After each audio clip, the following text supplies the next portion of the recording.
O melhor conteúdo cristão está no Univer. Desenhos, filmes, documentários, clipes musicais, palestras e as principais reuniões do Templo de Salomão ao vivo, do seu computador, smartphone ou tablet. Assine já, acesse univerparacrer.com.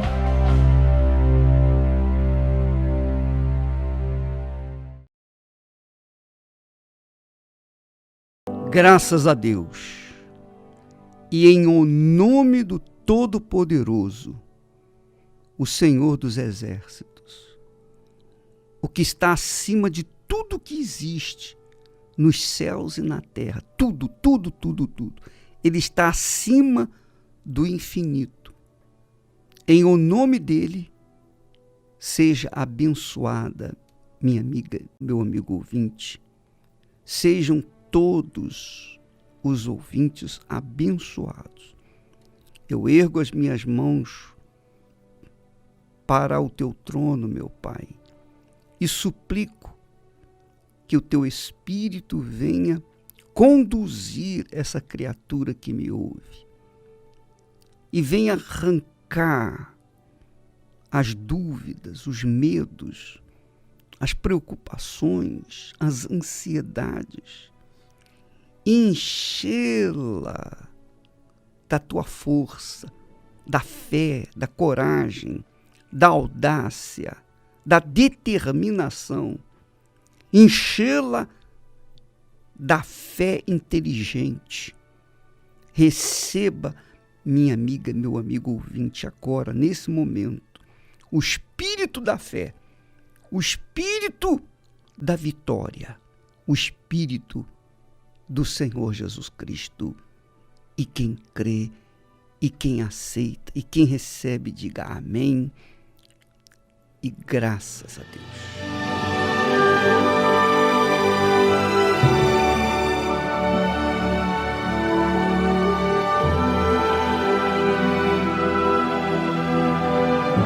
Graças a Deus. Minha amiga, meu amigo ouvinte, hoje nós iniciamos uma série sobre a parábola do rico, do homem rico,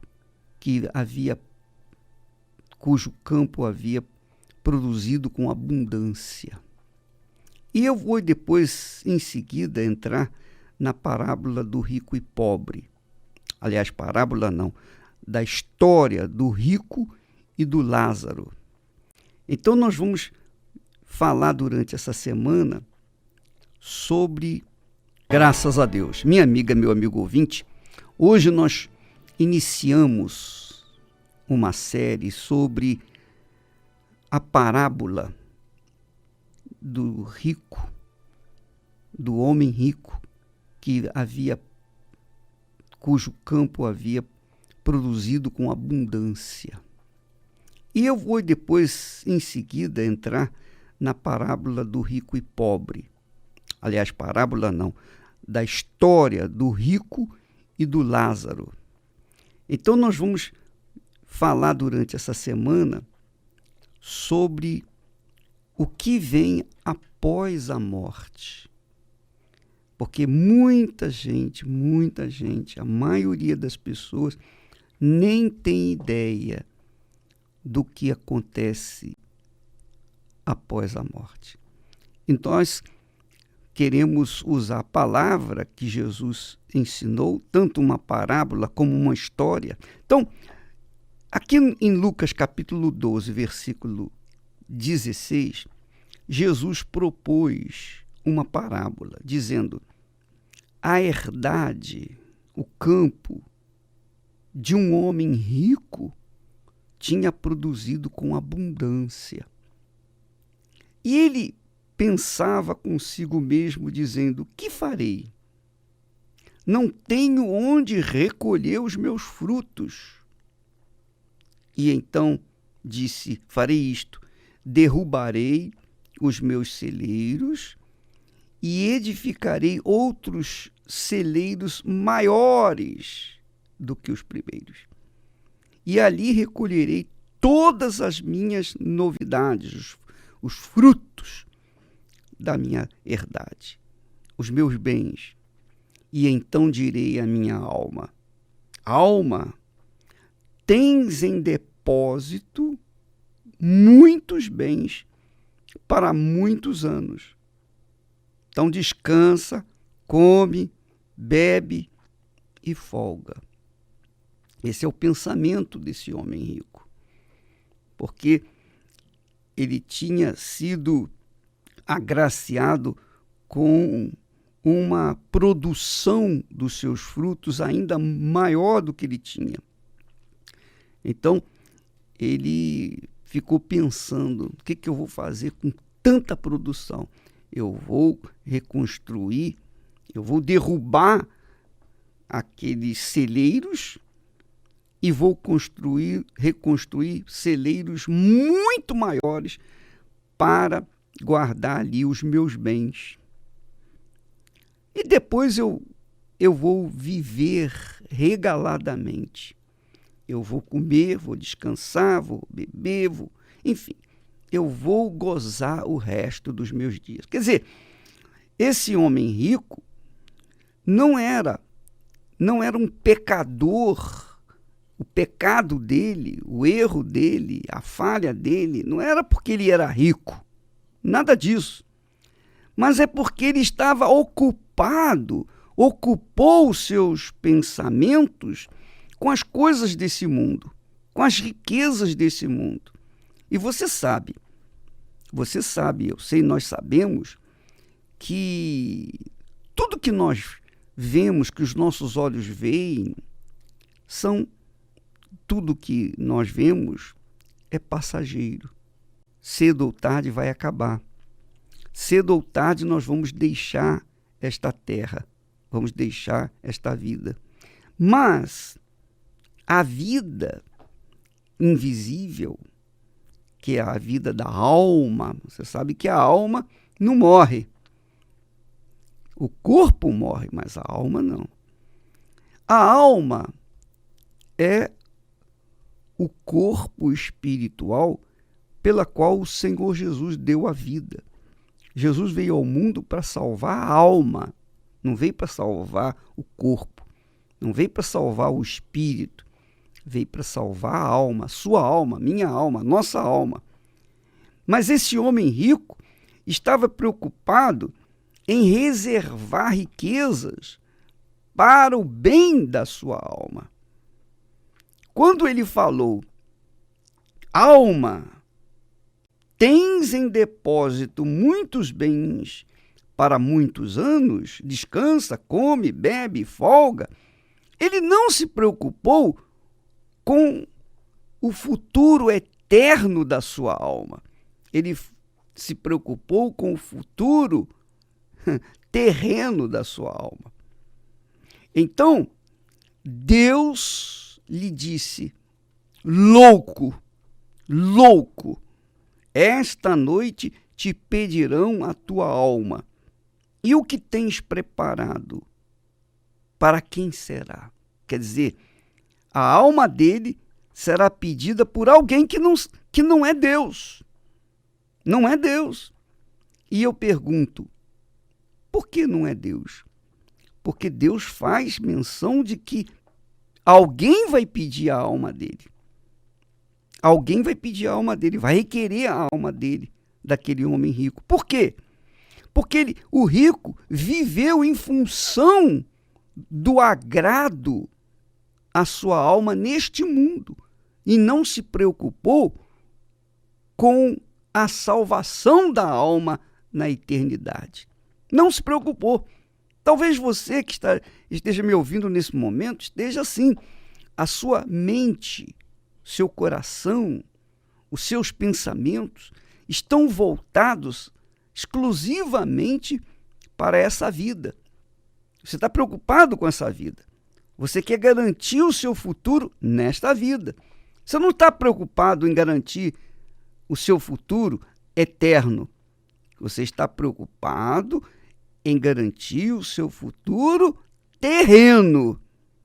E esse foi o pecado desse homem rico. Não foi a riqueza dele que o ameaçava da morte eterna, não.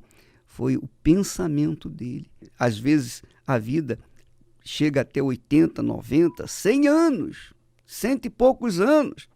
Às vezes chega a 10 anos, 5 anos, às vezes morre prematuramente, às vezes é jovem, 16 anos, 17 anos, na flor da idade.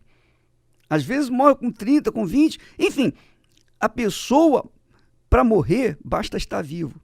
Não importa se é jovem, se é criança, se é recém-nascido, se é velho, não importa se é rico, se é pobre, não importa se tem ou se não tem saúde, não importa nada. O que importa é que a morte, quando vem e leva todos, independentemente de ser homem, mulher, de ser sábio, de não ser sábio, independentemente de qualquer outra situação. Se é rico, se é pobre, não importa. A morte vem para todos. Mas as pessoas sábias, as pessoas que têm sabedoria, que têm discernimento espiritual, essas guardam a sua alma, protegem a sua alma, salvam a sua alma através da sua fé no Senhor Jesus. Jesus disse: que adianta ganhar o mundo inteiro e perder a sua alma? E foi o que ele falou para esse homem rico: louco, esta noite te pedirão a tua alma. E o que você tem? Suas riquezas. Para quem será? E o pior é que quando ele fala, esta noite te pedirão a tua alma, o Senhor está falando com respeito ao diabo. Porque quando a pessoa não entrega a vida para o Senhor Jesus, o diabo tem direito à vida dela. Você sabia disso? Quando a pessoa não entrega a sua alma, ela não se rende ao Senhor Jesus, o diabo tem o direito à alma dela. Se ela não se rendeu, se ela não se consagrou no altar de Deus e viveu a sua vida pela fé e na fé, de fé em fé, então o diabo tem direito à alma dela. Por quê? Por quê, bispo? É simples. Porque quando nós nascemos, logo quando nós iniciamos a nossa vida, digamos assim, o nosso intelecto, quando nós raciocinamos, quando nós sabemos discernir entre o bem e o mal, é claro que nós sempre tendemos para o mal, sempre tendemos para as injustiças.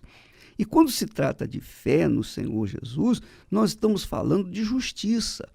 Não é fé sentimento, é fé inteligente. A fé inteligente pratica a justiça, vive na justiça, vive na verdade, na integridade, procura fazer o melhor para o seu semelhante, que é o que nós temos procurado fazer, levar a salvação para as pessoas, que não existe nada mais precioso, além de levar a vida abundante que Jesus prometeu, mas, sobretudo, nós levamos a vida, a salvação da alma para as pessoas.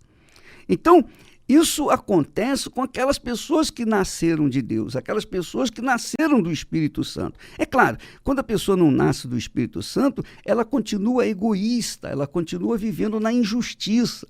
E se ela fez mal aos outros, se não fez mal aos outros, não importa, ela continua vivendo na injustiça. E vivendo na injustiça, se ela morre nessa situação, se ela morre na injustiça, o diabo, que é o chefe da injustiça, que é o mentor da injustiça, ele tem direito à alma daquela criatura, porque aquela criatura viveu na injustiça, agradou a ele, agradou a Satanás, satisfez os seus desejos. Então, quando a pessoa morre na injustiça, o diabo tem direito à alma dela. Essa é a realidade. Quando a pessoa morre na justiça, quer dizer, ela morre crendo no Senhor Jesus, que Ele é o Senhor e Salvador, aí sim, ela vive na justiça e morre na justiça, o diabo não tem direito à alma dela. Ela é de Deus. E é isso que você tem que entender, minha amiga, meu amigo ouvinte. É isso que você precisa saber. Você tem que saber. Não importa se você é religiosa ou não religiosa. Não importa se você faz o bem ou se você faz o mal. Se você vive na injustiça, porque você pode fazer o bem todo o tempo, mas vai chegar um momento que você vai fazer o mal. Você vai fazer uma injustiça, você vai cometer uma injustiça. Logo, você vai ser injusta. E então, essa injustiça vai dar o direito a Satanás de ter a sua alma quando você morrer. Ah, mas eu fui religiosa, eu sou religiosa, eu vou na igreja, eu sou isso, eu sou aquilo, eu sou dizimista, eu sou ofertante. Não interessa.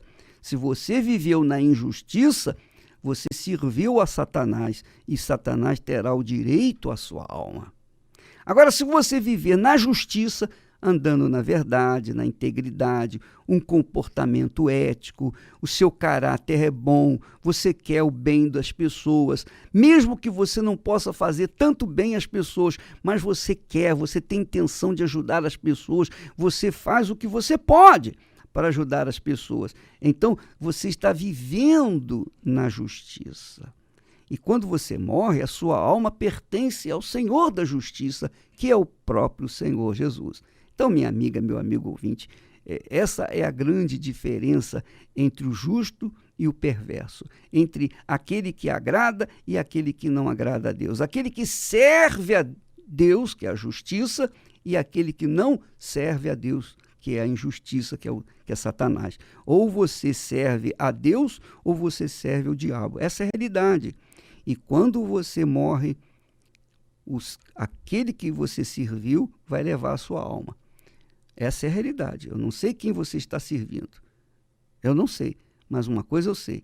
Quando você morrer, aquele que você serviu durante toda a sua vida é que vai ter o direito à sua alma e ninguém vai poder mudar essa situação. Eu queria que você, minha amiga, meu amigo ouvinte, prestasse atenção a esse testemunho. Esse testemunho, normalmente as pessoas dão um testemunho aqui, são pessoas, membros, obreiras, ex-obreiros, obreiras, mas dessa vez eu quero que você ouça o testemunho de um ex-pastor, um homem que um dia esteve no altar e pregava para as pessoas sobre os benefícios do altar. Mas, por uma razão que eu desconheço, ele deixou o altar. E então, mesmo deixando o altar, alguma coisa o tocou, ou melhor, o Espírito de Deus, obviamente, o tocou e ele voltou para a fé. Ele voltou às primeiras obras. Isto é, agora, ao invés de falar para as pessoas da fé, ele começou a praticar a fé que ele falava para as pessoas. Vamos ouvir o testemunho dele e voltaremos em seguida. Eu tenho aqui no estúdio um ex-pastor com a sua esposa, o José Martins, e a Gisele, sua esposa. O José Martins, quando você estava na obra de Deus como pastor, você ensinava o sacrifício. Sim, pastor. Eu aprendi desde os meus 13 anos de idade, quando eu conheci Jesus, eu aprendi essa fé. A fé do sacrifício, a fé que é ensinada na Igreja Universal. E eu, desde o tempo que eu fui levantado a pastor, eu tinha 17 anos de idade quando eu fui para a obra. Ali naquele momento, a partir daquele instante que eu estava no altar como pastor, eu sempre levei as pessoas por todos os lugares do Brasil, por onde eu passei, essa fé do sacrifício. E eu falo muito isso para as pessoas que me perguntam, que conversam comigo, pastor. Eu falava não é porque a igreja me mandava falar ou me instruía a falar. Eu sempre falei porque eu acreditava. Uhum. Eu pregava uma coisa que eu acreditava. Porque eu vivi isso na minha vida durante muito tempo. Quando eu cheguei na igreja, eu tinha uma vida totalmente destruída. Eu comi na lata do lixo. Eu sei o que é meter a mão dentro de uma lata do lixo para tirar o que comer. A minha mãe foi presa 3 vezes por tráfico de drogas. Nós morávamos numa das piores favelas do Rio de Janeiro. A nossa vida, então, era de tamanha miséria. Eu nunca me envolvi com drogas. Até porque eu tinha muito nojo, muita raiva, porque a minha mãe, ela preparava as carreirinhas de cocaína e cheirava na minha frente, na frente da minha irmã. Então eu via ela naquela situação, então eu tinha ódio das drogas. Mas eu cheguei na igreja assim, eu tinha doenças, eu era desenganado, minha família destruída. E foi através do sacrifício que a minha vida começou a mudar. E por conta dessa mudança da minha vida, Deus me chamou para o altar. Eu passei a estar no altar, pregando essa mesma fé que um dia eu vivi. A sua libertação, ô José Martins, o seu encontro com Deus, como foi? Então, pastor, quando eu cheguei à igreja, desde o primeiro dia que eu pisei na igreja, eu nunca mais saí. Uhum. Há pessoas que vai e volta, namora a igreja, aquela coisa toda, e depois ela se firma. Eu não. Eu, desde o primeiro dia que eu pisei na igreja, eu nunca mais saí. Mas eu não me converti de imediato. Uhum. Porque eu ainda tinha envolvimento com o mundo, aquelas coisas de jovem. Mas depois de um ano ali buscando, ouvindo as palavras, ouvindo os pastores pregando, eu tomei uma decisão na minha vida de me entregar. E aí eu comecei a levar Deus a sério. Quando eu comecei a levar Deus a sério, ali aconteceu a minha libertação e ali aconteceu o meu encontro com Deus. Foi quando eu de fato conheci a Deus, tive uma experiência com Deus.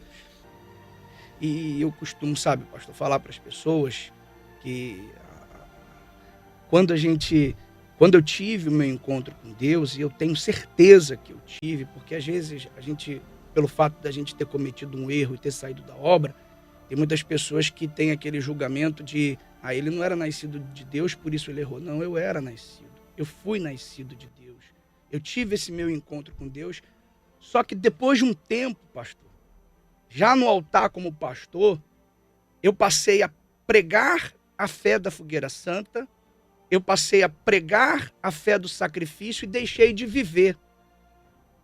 Foi por isso que eu caí. Foi por isso que eu saí. Eu saí porque eu deixei de ter esses olhos para o sacrifício.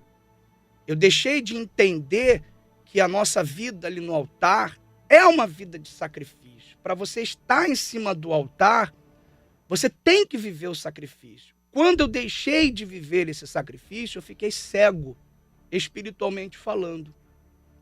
E foi ali a minha queda. Ali eu comecei a cair. Ô José Martins, hoje tem quanto tempo que você está fora da 2 obra? anos e 4 meses. 2 anos e 4 meses. Hoje você está no átrio.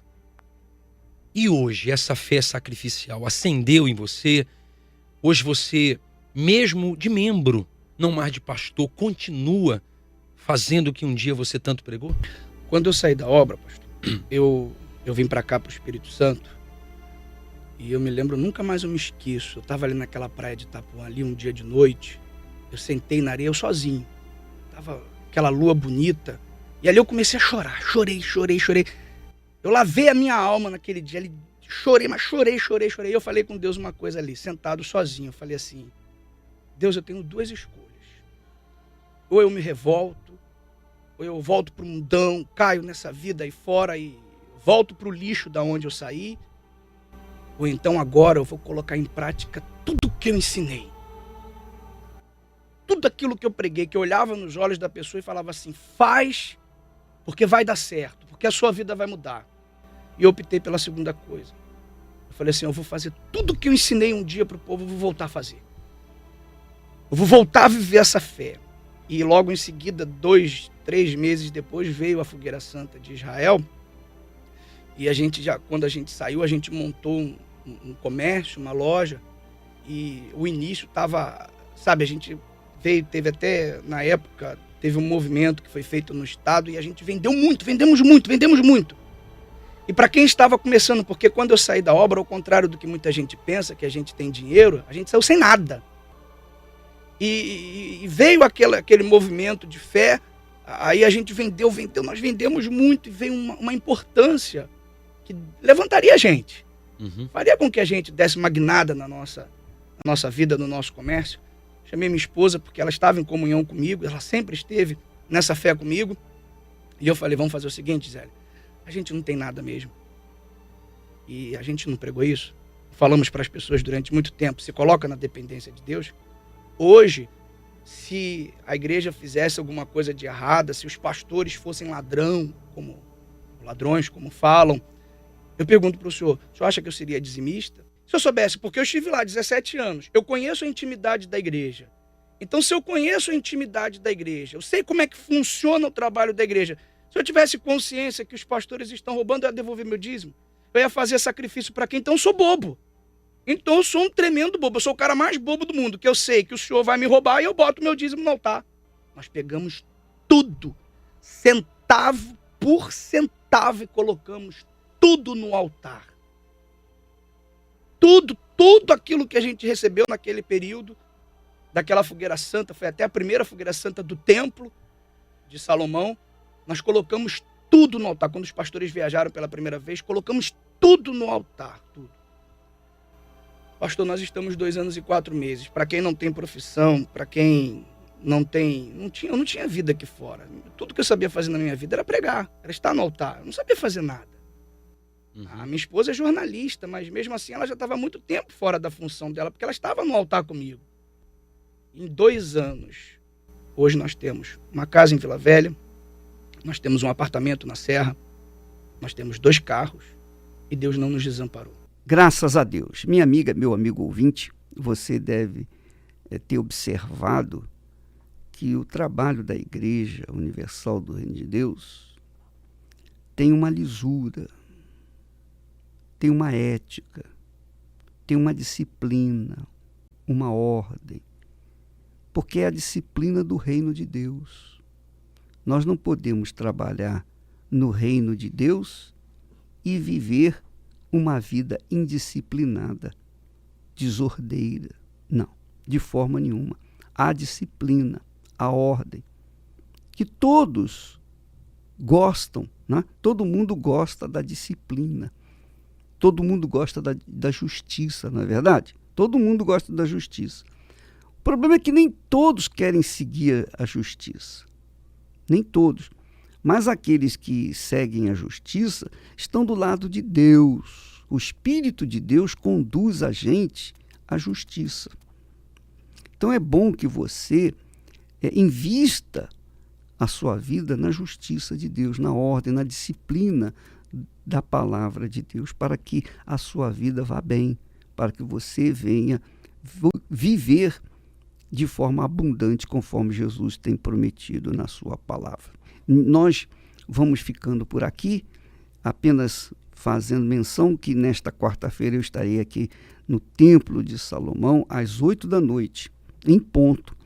Estaremos falando, discorrendo mais a respeito dessas palavras do Senhor Jesus, que saíram da boca de Jesus, que falam sobre o destino da alma humana.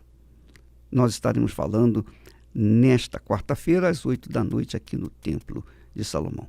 Que Deus abençoe a todos e até lá, em nome do Senhor Jesus.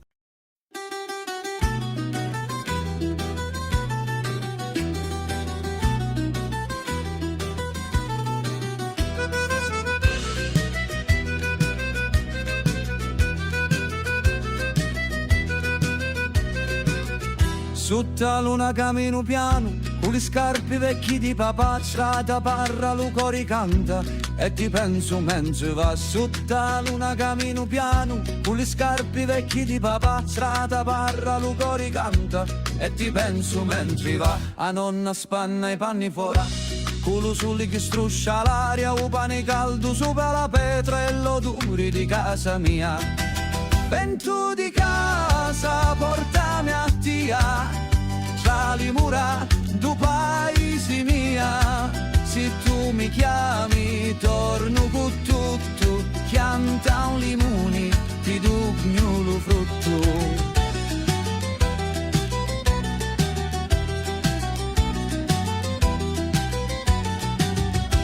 Una fontana cantanta chiazza i picciri di corrono fora e una canzone antica ballamo con l'organetto che suona ancora. Una fontana cantanta chiazza i picciri di corrono fora e una canzone antica ballamo con l'organetto che suona ancora. E se lontano vai non scordare che ogni pezza cagati si può ricostruire. Lo cuore mio sempre ti sapi, torna a casa che lo cielo t'abbraccia.